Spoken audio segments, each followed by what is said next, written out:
Olá, ouvintes! Bom dia também, internautas, sejam muito bem-vindos. A Rádio CBN e o Jornal da Paraíba iniciam agora a segunda sabatina com pré-candidatos ao governo da Paraíba que tem, de partidos que têm representação no Congresso Nacional. A ideia é que você, nesse momento que antecede a campanha propriamente dita, afinal estamos em pré-campanha, comece a conhecer as ideias, as propostas e os projetos desses pré-candidatos.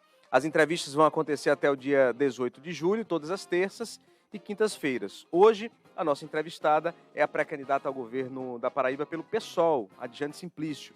A ordem foi definida por meio de sorteio, com a participação dos assessores. Participam comigo desta sabatina os jornalistas João Paulo Medeiros, em Campina Grande, e Angélica Nunes, aqui em João Pessoa.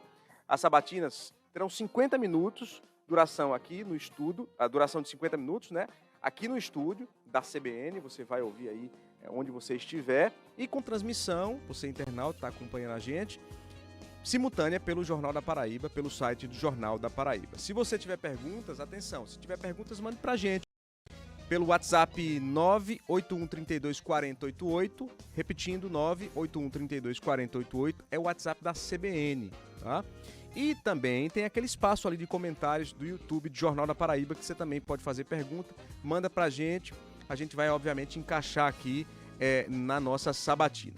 E antes de começar, uma mini biografia da nossa sabatinada. Vamos lá.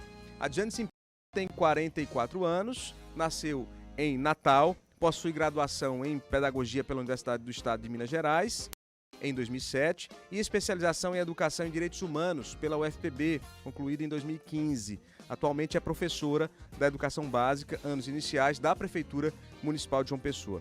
E realiza estudos com ênfase em gênero e também nas temáticas feminismo, práticas de incentivo à leitura, educação à distância, diversidade e direitos humanos. Em 2018, foi candidata a vice-governadora pelo PSOL. Em 2020, foi candidata a vereadora pelo mesmo partido. Pré-candidata, muito bom dia. Obrigado pela presença aqui na nossa sabatina CBN Jornal da Paraíba. Nós é que agradecemos, eu e o PSOL, por essa oportunidade. Um bom dia a todas as pessoas que estão nos ouvindo aqui pela CBN. Pré-candidata, o tempo começa a contar a partir de agora, né? Então vamos lá. Primeira pergunta é padrão. Por que a senhora quer ser governadora do estado? Já tentou em 2018 e agora o que motiva a senhora? Então, a grande motivação é o projeto político que a gente defende, né? O lugar que a gente defende com relação ao poder popular, a nossa participação política, e especialmente a participação política das mulheres, e no cenário daqui, né? No cenário da Paraíba, que é fragilizado com relação à presença de mulheres do campo popular e progressista nos mandatos políticos, na ação política. Angélica tem uma primeira pergunta. Isso, pré-candidata, nós somos 53% do eleitorado, as mulheres são 53% do eleitorado em todo o país, somos maioria, inclusive, como chefes de família, mas a gente percebe que há uma carência de políticas públicas voltadas à mulher, principalmente à violência de gênero, violência contra a mulher. Quais as fragilidades que a senhora enxerga na atual gestão e o que a senhora poderia propor caso fosse eleita governadora e assumisse o mandato, né, a partir do dia 1º de janeiro? Bem, acho que a gente entender que as instâncias, né, as instituições, elas estão representando a sociedade, né? Elas são um retrato da sociedade. E muitas vezes esse retrato ele vem com aspectos do machismo, né, e da misoginia, que a sociedade reproduz diariamente contra nós. Então, é importante perceber a presença de mulheres em cargos de lideranças no governo, né, em cargos de gestão e liderança, a ausência, na verdade, né, e o quanto isso deveria ser um princípio de promoção de igualdade e paridade para as mulheres nesses espaços. Então, um elemento muito importante tem que ser visto dessa forma para exatamente a gente conseguir formular políticas que dialoguem com a realidade. Então a senhora acha que falta mulher na gestão? Isso é um elemento muito importante, porque a política não pode ser formulada sem os seus próprios, sem a própria população ao qual ela é direcionada. No plano de governo que está sendo elaborado pela senhora e pela senhora, se prevê, por exemplo, a equidade, a paridade, por exemplo, num corpo de secretários? A paridade, ela é um horizonte nosso, ela é um princípio nosso desde a composição da nossa direção partidária. Então, isso para nós é um fundamento que a gente não pode nos esquivar dele, né? E especialmente porque a gente está falando de construir um projeto de sociedade. É isso que a gente está defendendo, buscando esse espaço público para traduzir a nossa política e trazê-la para a população.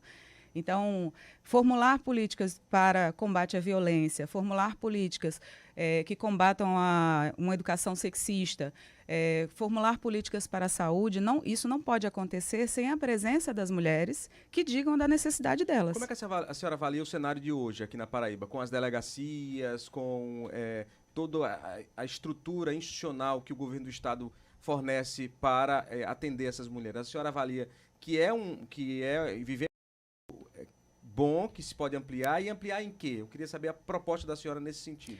A gente passa por isso em todo o território brasileiro. Uma fragilidade imensa de uma rede de atendimento das mulheres em situação de violência. Tanto no sentido da oferta das DEANs, quanto no sentido das DEANs, das delegacias de atendimento. Mulheres. Isso. E quanto também da capacitação, né, das pessoas que atendem as mulheres em situação de violência. Isso é necessário. A gente conhece muitos casos recorrentes de mulheres que são revitimizadas quando chegam no atendimento a uma delegacia.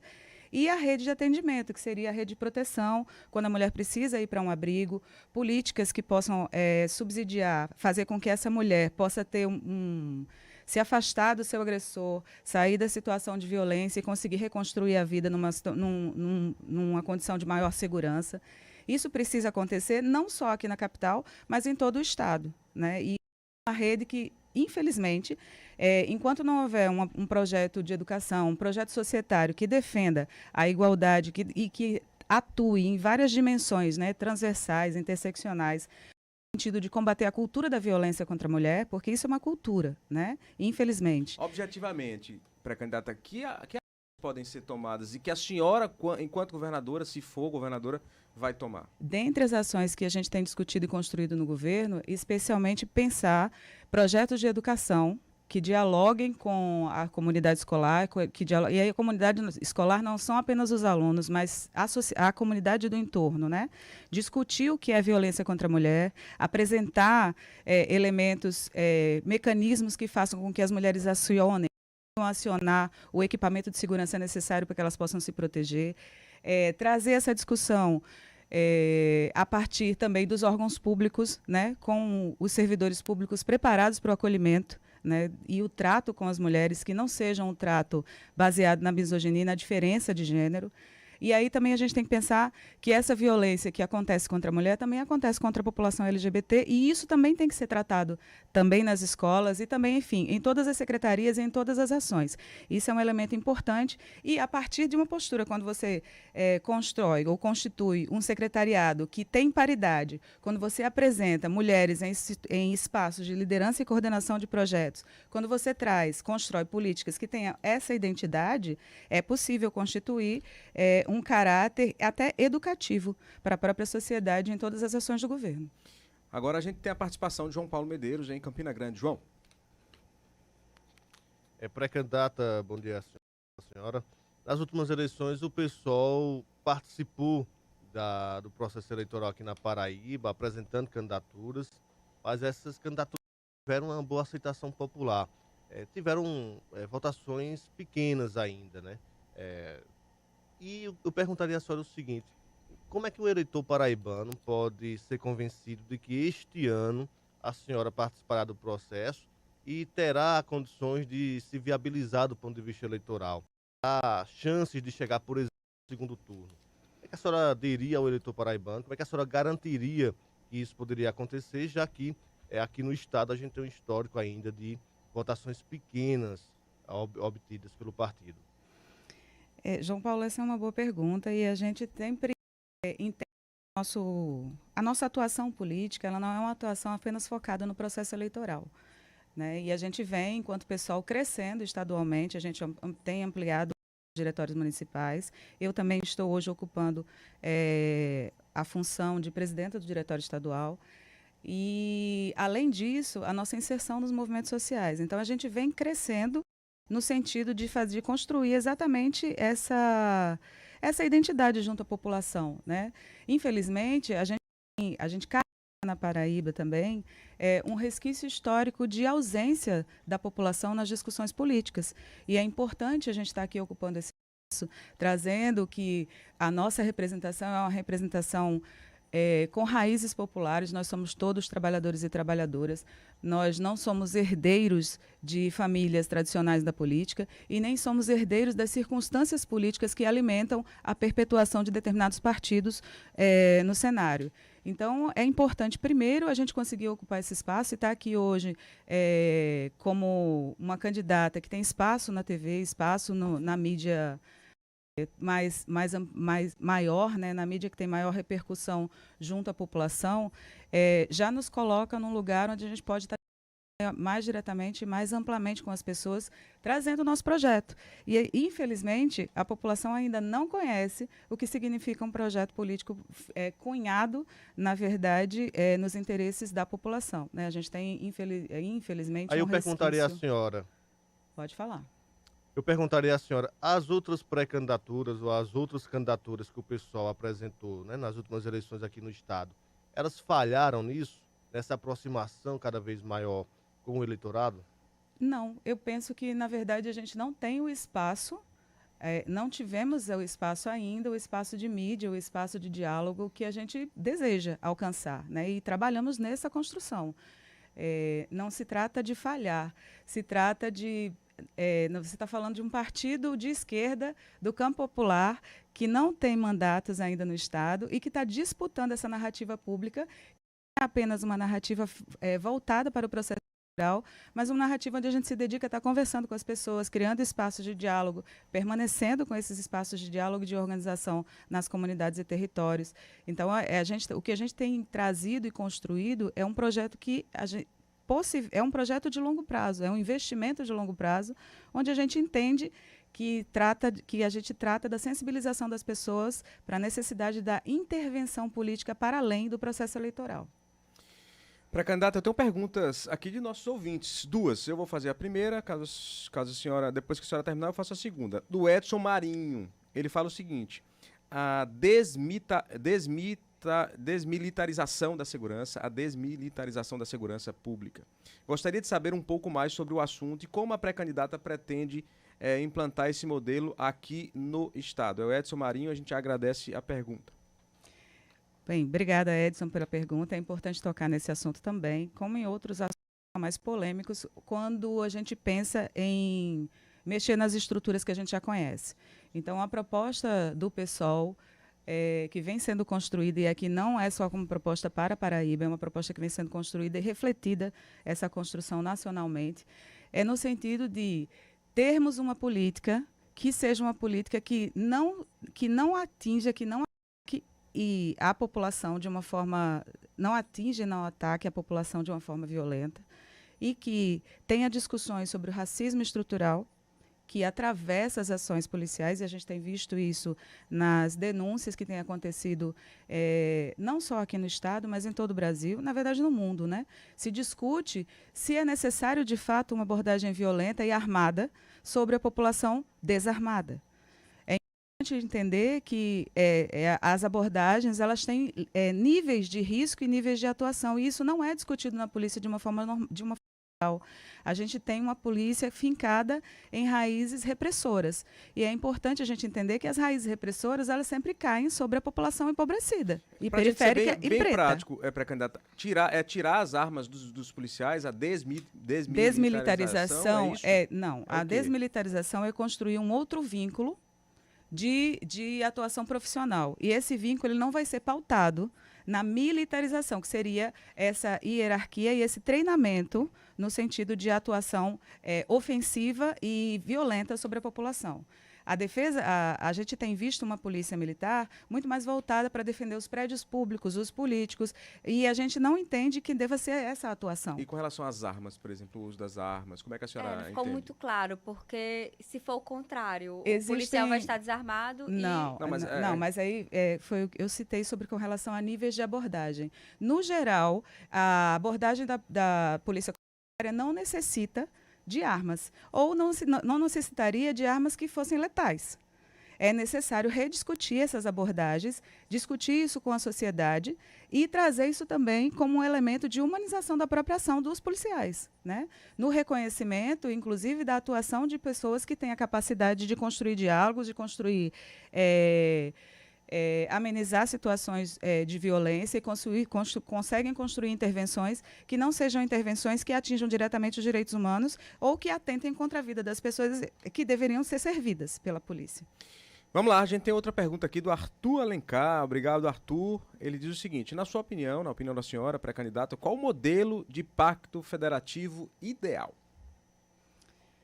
Caramba, essa é muito interessante, né? Porque seria uma discussão muito autoritária da minha parte trazer um modelo ideal, né? Mas como é que a senhora vê esse modelo em que, por exemplo, eu vou citar a questão dos impostos, em que boa parte vai para o governo federal e o governo federal redistribui. E isso pode ocorrer, por exemplo, como está ocorrendo agora com o orçamento secreto, no quesito investimentos. Como é que a senhora vê? A senhora acha que os estados eles deveriam ter muito mais autonomia, por exemplo, na gestão dos impostos? Esse modelo que a gente vive hoje de pacto federativo é um modelo que a senhora acha ideal ou tem que mudar? A gente entende que o Estado pode ter autonomia, maior autonomia na administração desses recursos, né, que alimentam, enfim, que os recursos que nutrem o Estado. Agora, isso não pode ser discutido de uma forma isolada, né, porque nós estamos falando de política tributária, de arranjos políticos que acontecem administrativos.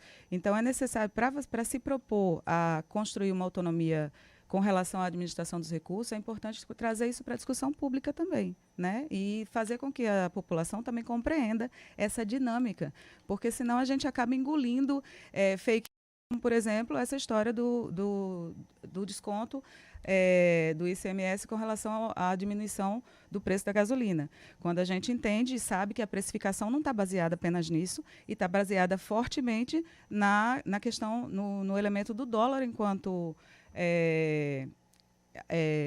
parâmetro para essa regulação do preço. Então, as pessoas acabam engolindo essa falácia de que esse problema do aumento do combustível vai ser resolvido com a questão do ICMS que foi proposto. Pré-candidato, o partido da senhora fez federação, né? Juntou com o Solidariedade, o Rede Solidariedade. Só que o Rede Solidariedade aqui na Paraíba vota em João Azevedo, apoia João Azevedo, que é pré-candidato à reeleição ao governo. E a senhora, o pessoal, tem um partido, tem uma candidata própria, a pré-candidata, que é a senhora. Essa divisão, por exemplo, já que vocês estão em federação, não acaba prejudicando o discurso de unidade de vocês, do grupo, né? Porque é como se um partido que está dentro da federação da senhora não confiasse ou não acreditasse a senhora não desse esse aval para que a senhora seja a pré-candidata do grupo. Olha, é importante a gente compreender que a federação é uma estratégia, né? Na verdade, é uma imposição legal, mas ela se constitui também enquanto estratégia quando a gente busca se associar a um partido, busca se federar a um partido que tenha uma mínima aproximação programática conosco, né? No entanto, isso não significa que a vida política desse partido foi modificada com a federação. Então, na federação, eu sou candidata ao governo do Estado pela Paraíba da federação, que é composta por esses dois partidos. E a gente entendeu que não é necessário não seria necessário nesse momento, construir uma centralização das posições. Então, os membros, por exemplo, só para a gente... Alguns membros do Solidariedade... do Rede Sustentabilidade, Rede Sustentabilidade, perdão, hein? Do partido Rede Sustentabilidade, eles podem informalmente estar apoiando o João Azevedo, mas oficialmente a rede está com a senhora. A federação Redes PSOL, eu sou a candidata dessa federação. E alguns membros vão estar apoiando João e também compõem, né? O outro candidato compõe a gestão estadual e alguns membros estão conosco. Isso dificulta essa caminhada da senhora, por exemplo, como pré-candidata? Seria muito mais fácil ter mais oposição, né? A gente se fortaleceria, inclusive, no projeto político. Mas a gente mantém a nossa identidade, mantém o nosso programa e constrói o debate político, mas a federação tem sido construída com bastante respeito, com bastante cuidado, especialmente com esses contornos com relação à posição da rede. Em relação a isso, houve um acordo formal liberando a rede, no caso, principalmente um dos principais nomes do partido, que é o deputado Chió, aliado do governador, houve um acordo formal ou vocês estarão atentos durante a campanha para uma eventual movimentação dele mais ostensiva, publicidade, vinculando a imagem dele ao governador candidato à reeleição? O acordo da federação foi um acordo construído nacionalmente. Então, foi uma negociação feita entre os 27 estados, né? Então, isso é algo muito detalhado. E foi trazido para nós essa possibilidade, né? Nós já estávamos cientes disso. Alguns estados, a rede está junto com o PSOL, construindo a candidatura ou apoiando a candidatura, e em outros estados, que são a menor fração, a rede toma outra posição. E com relação à nossa construção da proporcional, o empenho dos partidos, o empenho da federação é o mesmo, né? A rede precisa vencer a cláusula de barreira e nós precisamos avançar em aumentar a nossa bancada. E estadualmente também nós temos o mesmo interesse de ocupar a Assembleia Legislativa. Então, a gente vem construindo essa estratégia, como eu disse, bastante diálogo, bastante transparência e tranquilidade mesmo, no sentido de cada partido continuar defendendo e construindo o seu projeto, mas, enquanto federados, a gente tem um rigor com relação à própria regra eleitoral, à própria Constituição da nossa convenção, e isso foi cordialmente construído no respeito, né, com ambas as legendas. Vamos lá, João Paulo Medeiros, em Campina, tem pergunta para a senhora. Não, eu vou insistir, Laerte, nesse tema que eu acho bastante pertinente, porque o PSOL, historicamente, é um partido que defende muito, né, na tribuna do Congresso Nacional a questão do conteúdo programático, da ideologia. E eu pergunto à senhora não acha estranho que, mesmo defendendo isso publicamente, né, a narrativa que o pessoal defende no Congresso Nacional de defesa de uma ideologia própria, do respeito a isso, de causas bastante próprias, e aceitar uma situação como essa aqui na Paraíba, onde parte dos militantes da Rede de Sustentabilidade, dos integrantes, aliás, não acompanha a sua pré-candidatura. Isso não é, eu diria, desfazer aquilo que é defendido pelo pessoal publicamente, você deixar e aceitar a situação apenas por uma questão de conveniência pragmática, né, para tentar se viabilizar do ponto de vista das eleições proporcionais, como a senhora falou? Então, acho que a gente precisa discutir o elemento da transparência nessa discussão, né? Nós entendemos que unidade, ela não é um conceito acachapante, né? Construir a unidade não significa desconsiderar as nossas divergências e desconsiderar posições que são conflitantes. Se constrói consensos quando a gente vai para a unidade, quando a gente vai para o caminho da unidade. E o caminho do consenso que a gente vem construindo nesse sentido, inclusive de manter a nossa identidade, é exatamente isso. E eu penso que talvez a perda maior não seja nossa nesse pacto. Mas, enfim, essa é uma avaliação que também não me cabe. Entendo que é necessário aqui, nesse momento, ter a clareza de qual é a dimensão dos nossos consensos. E, nesse consenso, a construção do nosso consenso foi com relação aos objetivos eleitorais que a gente quer alcançar, e, especialmente, aos limites que nós temos hoje.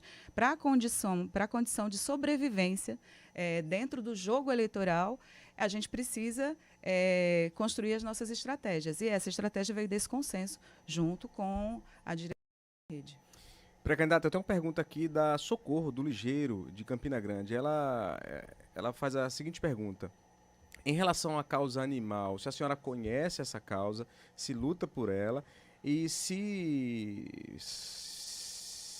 Campina Grande precisa de um hospital ou de políticas voltadas para essa causa animal, a senhora tem algum projeto em relação a isso? Ou no plano de governo vai se planejar alguma discussão sobre isso?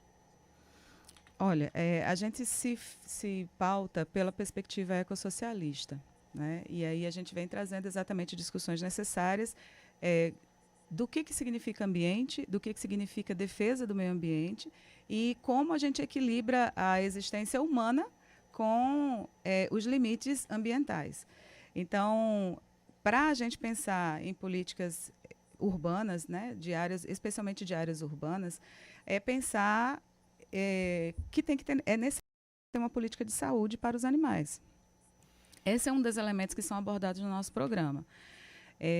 Mas é importante também trazer essa discussão para a sociedade. Como eu disse, todo o nosso programa ele se baseia nessa discussão. A gente ocupa os lugares para trazer a participação, para provocar a participação da população em determinados temas para os quais ela não é convocada, geralmente, para dialogar. O que é que essa participação trouxe, por exemplo, para a elaboração desse plano de governo? Hospitais? Ou que tipo de estrutura? Tem estrutura para isso? Hospitais veterinários, eles são necessários dentro da política de saúde, especialmente nas áreas urbanas, né, que tem uma demanda de abandono de animais e uma de violência contra animais muito grande. Então, é importante, e não é apenas pensar sobre o aspecto da zoonose, mas é pensar sobre o aspecto de integração. Aí também tem uma outra perspectiva que também é um elemento para ser abordado e desenvolvido, mas hoje, na perspectiva ecossocialista, é pensar que a gente precisa criar bancadas e criar ações de defesa dos direitos dos animais dentro da sociedade e trazer essa discussão para as pessoas, para que as pessoas também se posicionem e possam entender que a política animal ela é necessária. Pré-candidata, temos uma pergunta aqui do Françoaldo Alves. Ele quer saber o seguinte: tem alguma política pública pensada para o Vale do Piancó no programa de governo da senhora? Sim, é importante a gente estar trazendo, e aí a discussão que a gente tem feito e tem amadurecido, é com relação a provocar a política setorizada, né? A política econômica e ambiental, ela tem que ser setorizada, compreendendo quais são os potenciais de cada região do Estado. E aí trazer isso como uma característica importante para a formulação de políticas, por exemplo, de distribuição de água, para políticas de manejo, fomento de manejo agrícola. Pré-candidata, senhora, só um momento, um momento, porque a gente vai para o Repórter CBN agora, às 10h30, daqui a pouco a gente volta e a senhora complementa essa resposta. Certo, muito obrigada.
Olá, ouvintes, olá, internautas, estamos de volta depois aí do Repórter CBN. A Jane Simplício, pré-candidata do PSOL, estava respondendo uma pergunta sobre as potencialidades e o desenvolvimento do Vale do Piancó. E como eu vi que a senhora estava falando de desenvolvimento regional, setorizado, eu vou emendar um questionamento meu, que é: a senhora entende que o desenvolvimento da Paraíba precisa ser regionalizado, precisa buscar as potencialidades de cada região, mas como fazer isso, né? E aí, começando, claro, com o Vale do Piancó, que é a pergunta do nosso ouvinte. Pronto, eu vou responder pelo Vale do Piancó, mas entendendo também que isso atende às outras regiões do nosso estado. E aí, como fazer isso? A gente tem um elemento ausente nas discussões de política, que é considerar os ingredientes de cada região, os ingredientes culturais, os potenciais políticos, econômicos, turísticos e culturais na formulação de políticas de fomento. E aí seja de geração de renda ou, enfim. Mas, de toda forma, é importante a gente trazer essa caracterização, de cada região, para a gente tentar buscar qual é o potencial produtivo daquela região e trazer esse potencial produtivo pensando nas economias familiares, pensando de uma forma, não sei se eu vou me expressar bem, mas qualquer coisa você me pergunta mais. Pensando no micro, no sentido de que não é necessário para desenvolver determinada região, isso a gente tem visto em várias iniciativas que acontecem pelo Brasil, experiências que têm acontecido, não é necessário ter grandes investimentos pensando em médios ou grandes empreendedores. Mas se a gente pensar no pequeno e no microempreendedor e na agricultura familiar, a gente consegue potencialmente fazer com que haja um desenvolvimento muito expressivo nas regiões, nas micro-regiões e regiões. E fazer com que isso circule, faça com que haja movimentação na economia. Então, talvez, ao invés de pensar em grandes projetos associando a grandes empresas, seja necessário trazer, e essa é a nossa defesa, trazer isso para a regionalidade, buscando com que incentivar criação de cooperativas, associações, que trabalhem esse potencial, que utilizem esse potencial local no sentido da construção de uma rede econômica que, inclusive, pode incluir elementos como turismo e elementos como cultura, dentro de uma rede de trabalho e geração de renda. Angélica. Pré-candidata, a senhora é professora da rede básica, imagino que conhece de perto a realidade do ensino aqui no país, no estado e regionalizado aqui em João Pessoa, principalmente. A gente vem acompanhando os dados do IDEB, a situação da educação é muito ruim, né? Tem alunos que chegam sem conhecer, sem saber o básico de matemática, português, e a pandemia comprometeu ainda mais a qualidade do ensino público aqui no país. Qual o seu projeto para tentar, pelo menos a médio prazo, reverter essa situação, né? O seu projeto específico nessa área da educação, já que a senhora vem do magistério. Eu venho do magistério e realmente isso é uma realidade gritante que tem se tornado uma tradição política no nosso país, que é a de ignorar as demandas da educação enquanto um projeto político permanente e não projetos de governo, né? E aí, essa coisa de modificar os projetos sem fazer apresentar um planejamento que se entenda, como você disse, a médio e a longo prazo, o que é necessário alcançar, a gente não tem que apenas responder ao IDEB, mas responder ao projeto de educação que está descrito na nossa Lei de Diretrizes e Bases da Educação. É um projeto que tem que se envolver com o desenvolvimento da cidadania das pessoas, né? E a cidadania também se desenvolve também alfabetizando. Então, esses elementos, quando a gente entende que hoje a situação está mais alarmante, especialmente por causa das ausências causadas pela pandemia, e ausências em todos os sentidos. Os governos não deram respostas imediatas e até hoje a gente está lidando com atrasos nessas respostas sobre como agir diante de um momento de pandemia, né?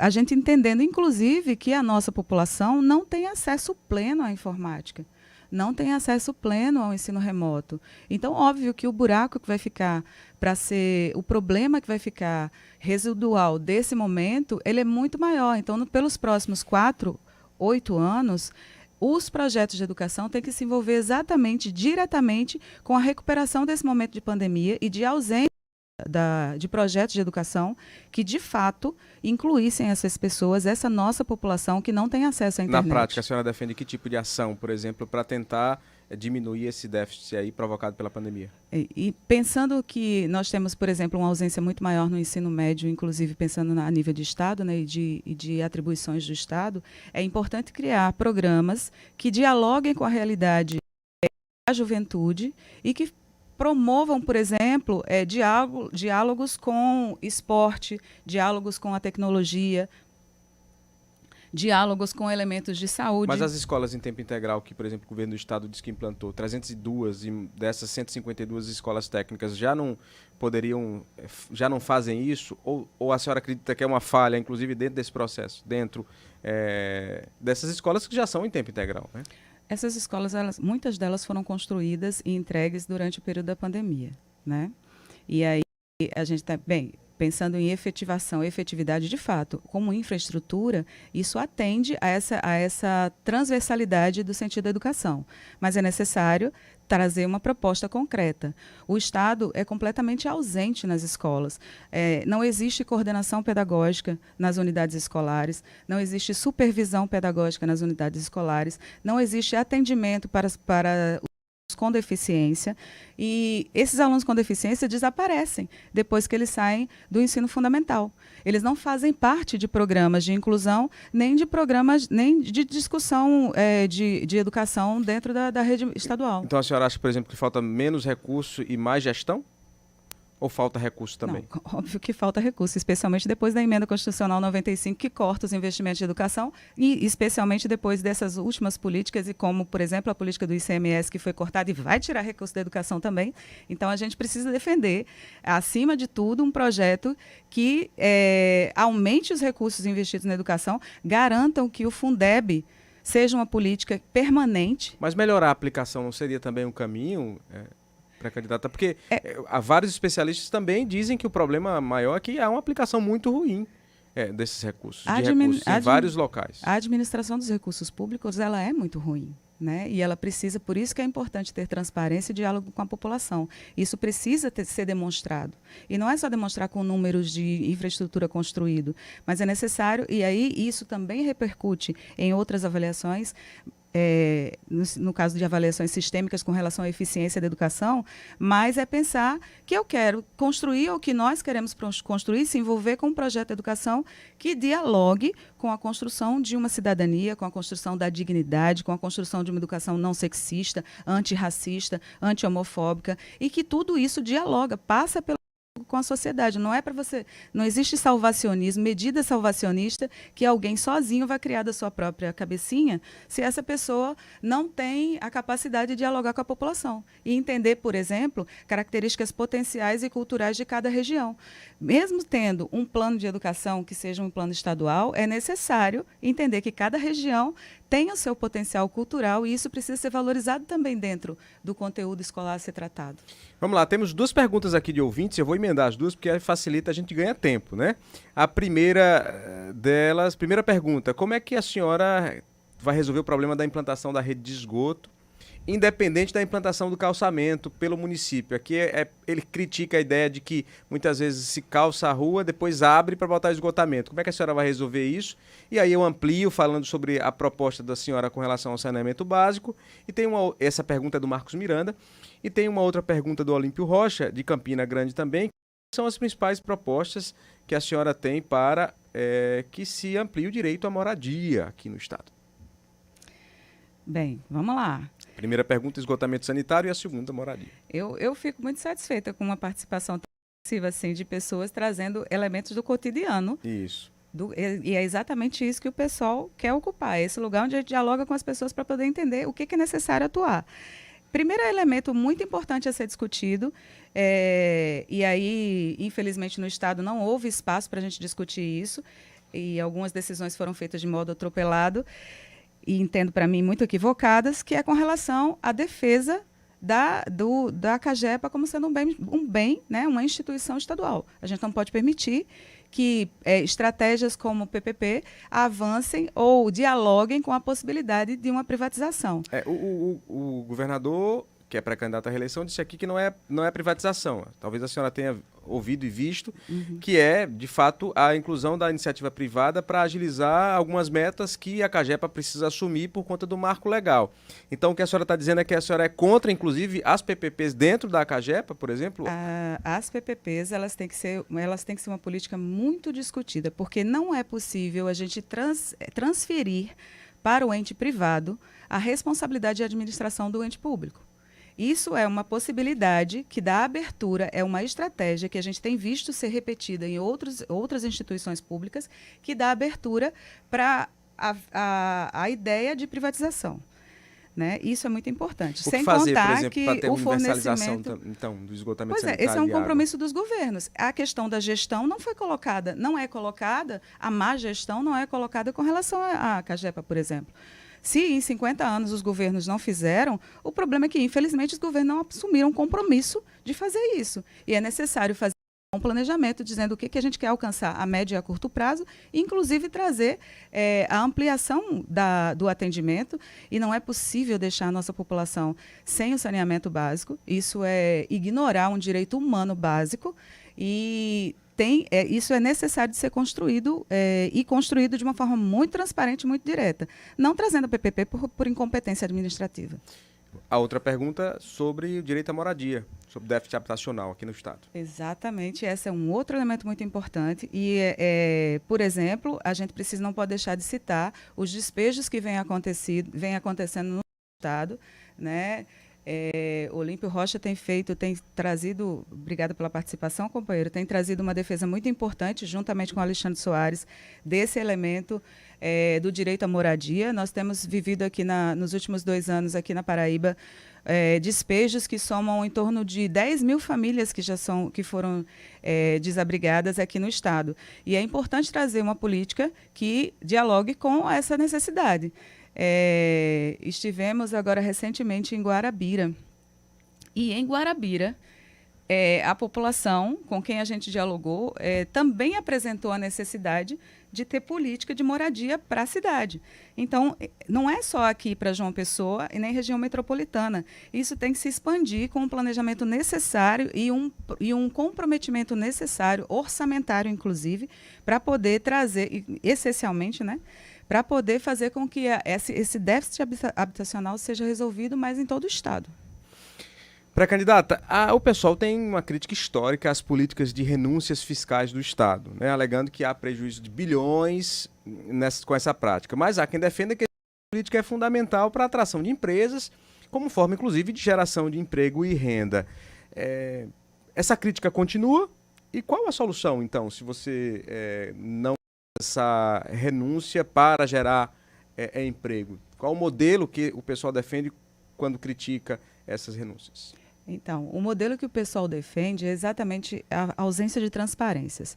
As negociações elas são feitas diretamente da administração com os representantes das empresas, e isso é feito de forma bem particularizada, na verdade. Não é uma política definida de que maneira que isso vai acontecer, não com uma empresa, mas com várias. Então, a crítica especial que nós temos é com relação à ausência de transparência sobre essas negociações.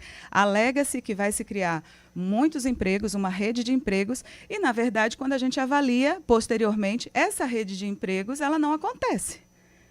Ela não repercute de uma forma muito direta e transparente para a população. Então, o que a gente sempre coloca, e esse é um dos princípios mais importantes da nossa política, é promover a inversão dessa lógica, dessa velha política, que a gente pensa que tratar com grandes, como eu já disse, médios e grandes investidores, ao invés de ser dessa forma, a gente precisa valorizar os pequenos e as associações e as cooperativas e as organizações que estejam mais envolvidas com a localidade. Então, é inverter essa lógica e não pensando, como eu já disse, existem vários exemplos de iniciativas que dão resultado. E é importante a gente, para fazer isso, trazer esse diálogo com a população, porque emprego não é só criar cargo. A gente precisa entender que o impacto dessas renúncias fiscais sobre o Estado, sobre a arrecadação, também impacta sobre a vida diretamente sobre a vida das pessoas. Porque a ausência do recurso vai fazer com que tenha menos investimento na educação, menos investimento na CAGEPA, menos investimento em segurança. E isso impacta diretamente no bem-estar da população. Vamos lá, vamos para Campina Grande com o João Paulo Medeiros. Candidata, meu questionamento é sobre o serviço público, né? Qual a avaliação que a senhora faz da política adotada pelo atual governo do Estado com relação aos servidores, a sua avaliação, e também quais são as suas propostas para esse setor? Se for eleita governadora, como é que a senhora vai dialogar e como é que a senhora vai receber as demandas que forem apresentadas pelos servidores públicos? Bem, outro resquício histórico importante que acaba sendo reproduzido por governos e governos afins é com relação ao comportamento autoritário e coronelista no trato com os servidores públicos, né? Isso é importante de ser entendido, porque as reivindicações dos servidores públicos, elas não são colocadas em pauta e os gestores, geralmente, não assumem esse compromisso. Então, se as reivindicações são salariais, se as reivindicações são de condições de trabalho, isso precisa se criar um comportamento de diálogo com os servidores, porque os servidores, eles atendem a população. São os nossos, o braço do Estado que alcança a população. E é importante que essas pessoas sejam consideradas e sejam respeitadas. Agora, é importante também trazer o equilíbrio fiscal, só que ninguém pensa no equilíbrio fiscal quando pensa no aumento do salário dos parlamentares. Então, é importante trazer isso à tona da discussão, da tônica da discussão pública, e é isso que eu acho que é importante considerar. Como o povo nunca é convocado para dizer a sua opinião sobre determinadas realidades, como, por exemplo, o aumento inconsequente dos salários dos parlamentares e gestores e secretariado, enfim, a população não consegue entender o impacto disso para o orçamento. Agora, trabalhar com relação, todas as vezes que os servidores reivindicam melhorias nos seus salários, o tempo inteiro isso é noticiado como um impacto gigante que vai dar no orçamento do Estado. Entender que a renúncia fiscal produz um impacto gigante nas divisas do Estado também precisa ser discutido. Então, todas essas dimensões, elas precisam ser apresentadas e apresentar de forma muito transparente como que isso vai repercutir no bem-estar da população. Então, se é necessário fazer investimentos, e se é necessário ter uma boa administração pública, é necessário ter um canal de diálogo muito importante, muito aberto e muito transparente com os servidores públicos e a construção de elementos, de mecanismos que façam com que a população participe dessas discussões. Isso é fundamental. A senhora fez críticas aí ao excesso de salários, remunerações que são feitas ao Legislativo. A senhora defenderia uma redução no duodécimo aos poderes, exatamente para abrir essa margem e facilitar esse diálogo com os servidores públicos, né, com as categorias que vêm há algum tempo, inclusive, reivindicando, né, o PCCR, melhorias salariais? Isso lembrando que o duodécimo é o repasse que o governo faz para os poderes, para a gestão desses poderes. Isso é um dos elementos importantes de serem discutidos e, especialmente, trazer uma equiparação salarial com a realidade do Estado. A gente não pode ter servidores que são servidores, né, minha gente? A gente não pode esquecer disso. A gente não pode ter uma disparidade salarial entre a realidade do Estado da Paraíba. A Paraíba sofre, os trabalhadores da Paraíba têm a sua vida mais fragilizada e vulnerabilizada quando essas figuras políticas acabam tendo uma facilidade muito grande de ter benefícios, né? E isso precisa ser também um elemento a ser discutido e reconfigurado. Óbvio que ninguém que está no poder hoje vai gostar de ouvir isso. Pré-candidata, o faz uma defesa veemente ao Sistema Único de Saúde, ao SUS, gratuito, mas propõe o fim de contratos, por exemplo, de entes privados na gestão, como aconteceu com relação às organizações sociais, a chamada terceirização ou privatização transversa, né? Quer, inclusive, uma assistência plena. Como é que a senhora avalia a criação pelo governo do Estado da PB Saúde, que é uma fundação que vai administrar o Estado? Que modelo de gestão da saúde a senhora pretende adotar se eleita esse ano, né, e se começar o governo ano que vem? Bem, o modelo que a gente tem discutido é um modelo com maior participação popular e um modelo onde a gente possa também trazer uma gestão com bastante transparência dos recursos e das demandas. Então, delegar isso, como já pensamos, né, já foi refletido aqui em outra pergunta, delegar isso a outro ente é meio que, na verdade, é desvalorizar os seus próprios profissionais, os nossos próprios profissionais, e não se comprometer com novos concursos para a colocação de pessoas que estejam ligadas ao Estado. Mas no caso da fundação, servidores. por exemplo, da Fundação PB Saúde, que é uma fundação criada, que faz processos seletivos para a contratação de funcionários que vão administrar os hospitais do Estado.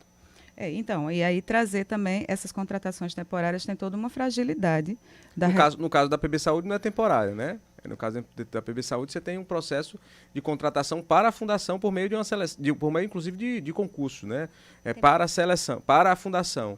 A senhora entende, por exemplo, que a administração por meio de fundação é melhor do que pela administração direta mesmo? Não, eu acho que a gente entende que é necessário construir uma organização do trabalho, uma organização do funcionalismo, no sentido de construir essa política de forma interna.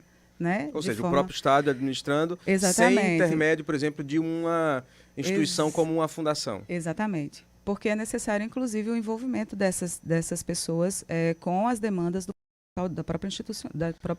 Mas vamos lá, a fundação foi criada, as fundações foram criadas aqui na Paraíba com a justificativa de que elas, de alguma forma, facilitam compras de materiais, facilitam a relação com o fornecedor, para agilizar, inclusive, os serviços de saúde. Quando você não tem uma entidade que faça esse processo, às vezes se esbarra na burocracia do próprio Estado, do próprio sistema, né? A senhora não acha que, por exemplo, a administração estadual direta pode provocar esse problema, pode trazer esse problema? A fundação não traria essa agilidade, já que a fundação é do Estado também? A fundação, de fato, trouxe? Começou agora, né, recente. Então, aí a gente precisa também, inclusive, avaliar os impactos disso, né? Então, defender uma ideia, ela foi vendida dessa forma, né? Ela foi oferecida dessa forma, desculpe, não o termo vendida. Ela foi oferecida, desculpe, publicamente dessa forma. Mas é necessário avaliar esses impactos e, ainda assim, avaliando outras experiências que são, enfim, experiências que já acontecem em outros estados.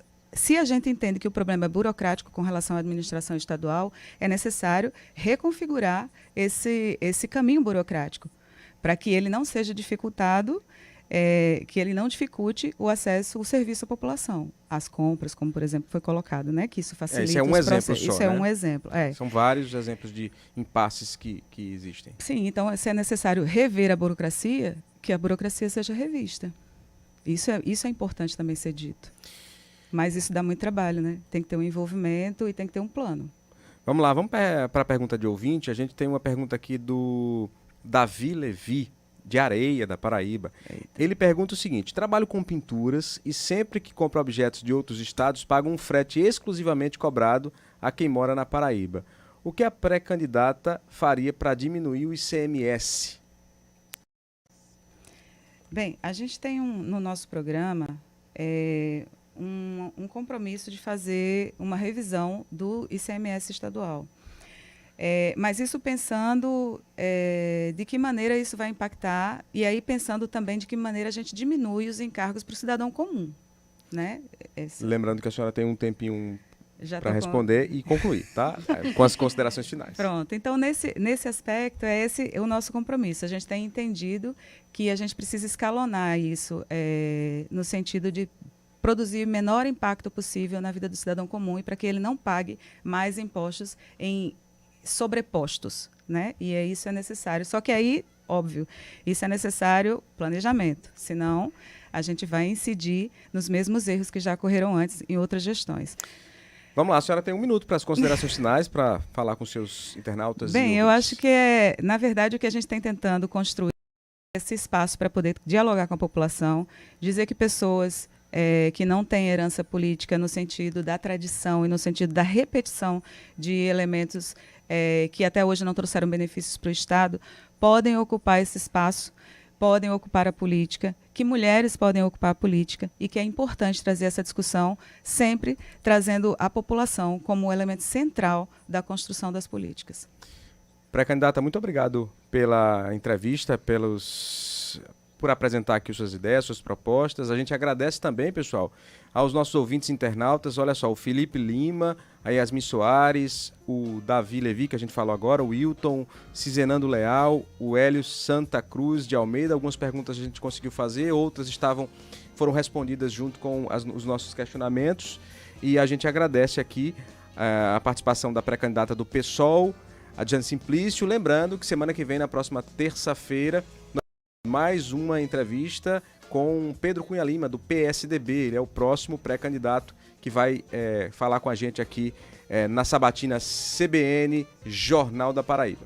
Pessoal, muito obrigado pela participação, muito obrigado por estar aqui com a gente. Lembrando que se a pergunta não for respondida, a gente vai trazer em outros momentos com outros candidatos. E claro, esse é só o início de um processo, o início da nossa cobertura da Rede Paraíba de Comunicação com os pré-candidatos ao governo do Estado e que serão candidatos, né? Porque a partir do dia 20 de julho começam as convenções, elas acontecem até o dia 5, a partir daí, e a partir do dia 15 de agosto, teremos o início da campanha propriamente dita, 45 dias, e a gente vai continuar, obviamente, debatendo, discutindo as ideias com os candidatos e pré-candidatos, para poder você, ouvinte, internauta, ter a capacidade de entender quais são as ideias, as propostas, as fragilidades de cada um, quando pensa o Estado, o desenvolvimento da Paraíba para os próximos anos, tá bom? Muito obrigado, a gente se encontra na próxima terça-feira. Agora a gente tem Repórter CBN? Repórter CBN.